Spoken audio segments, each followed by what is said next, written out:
Samajwadi party के अध्यक्ष अखिलेश यादव पर एक गंभीर आरोप लगा है। आरोप है कि उन्होंने वाराणसी में एक युवक की मौत को बेरोजगारी की वजह से की गई आत्महत्या बताया, जो कि झूठ है।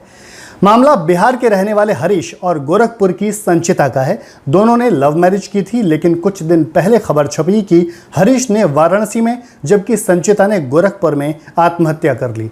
इस पर अखिलेश यादव ने एक्स पर पोस्ट किया था कि नौकरी छूटने और फिर ना लग पाने के दबाव में पति की आत्महत्या की सूचना मिलने पर पत्नी द्वारा भी आत्महत्या करने का दुखद समाचार मिला। अखिलेश ने लिखा था कि भाजपा सरकार की नाकामी का इससे बड़ा कोई और हलफनामा चाहिए क्या। भाजपा को सिर्फ सत्ता की राजनीति से मतलब है, जनता के दुख दर्द, बेरोजगारी या महंगाई से नहीं। भाजपा राज में हताश जनता से विनम्र आग्रह है कि कोई ऐसा भी कदम ना उठाएं, क्योंकि आत्महत्या समाधान नहीं है। समाधान है भाजपा सरकार का बदलना। अपनी इस पोस्ट के जरिए अखिलेश ने यह साबित करने की कोशिश की कि आत्महत्या करने वाले आर्थिक रूप से परेशान थे, जिसका कारण नौकरी छूटना और फिर ना लगना था। जबकि कई मीडिया रिपोर्ट्स में कहा गया है कि अखिलेश यादव ने झूठ बोला है। रिपोर्ट्स में युवक के ससुर के हवाले से कहा गया है कि युवक ने अपनी जान बेरोजगारी की वजह से नहीं दी।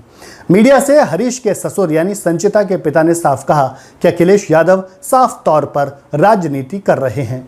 रिपोर्ट के मुताबिक हरीश के ससुर गोरखपुर के रहने वाले रामशरण दास हैं, जो शहर के जाने माने डॉक्टर हैं। उनका बेटा यानी हरीश का साला इंग्लैंड में रहता है, यानी परिवार में आर्थिक तंगी जैसी कोई बात नहीं थी।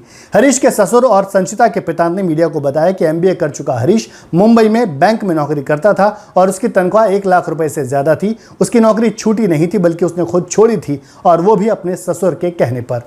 दरअसल संचिता की तबीयत अक्सर खराब रहती थी। उसका भाई विदेश में रहता है, जिसकी वजह से उसके माता पिता को भी देख रेख की जरूरत थी। इसी वजह से हरीश के ससुर ने खुद उसे गोरखपुर बुला लिया था।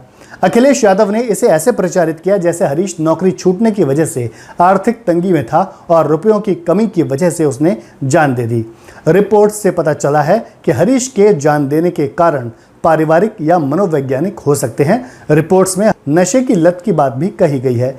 हरीश की कथित आत्महत्या से पहले की घटनाओं के बारे में उसके ससुर रामशरण ने बताया कि हरीश बागेश ने शुक्रवार यानी 5 जुलाई को संचिता को बताया था कि वो पटना जा रहा है। संचिता ने उसे रेलवे स्टेशन पर छोड़ दिया था। इसके बाद दोनों ने आखिरी बार शनिवार शाम को बात भी की थी। रविवार सुबह परिवार को पुलिस से पता चला कि हरीश वाराणसी के सारनाथ के अटल नगर कॉलोनी में एक होटल के कमरे में लटका हुआ पाया गया। हरीश के ससुर ने पुलिस को बताया कि जब वो वाराणसी जा रहे थे तब संचिता ने अपने पिता को बताया था कि वो हरीश के बिना नहीं रह सकती और इमारत की दूसरी मंजिल से कूद गई। यानी इस मामले में आत्महत्या या मौत की वजह बेरोजगारी की वजह से पैदा हुआ आर्थिक संकट नहीं, कुछ और है जो शायद अभी सामने नहीं आया है। लेकिन अखिलेश यादव ने या तो खुद ही झूठ बोला या फिर किसी के बोले गए झूठ को फैलाने की कोशिश की। आपको इस बारे में क्या लगता है? कमेंट में लिखकर जरूर बताइएगा।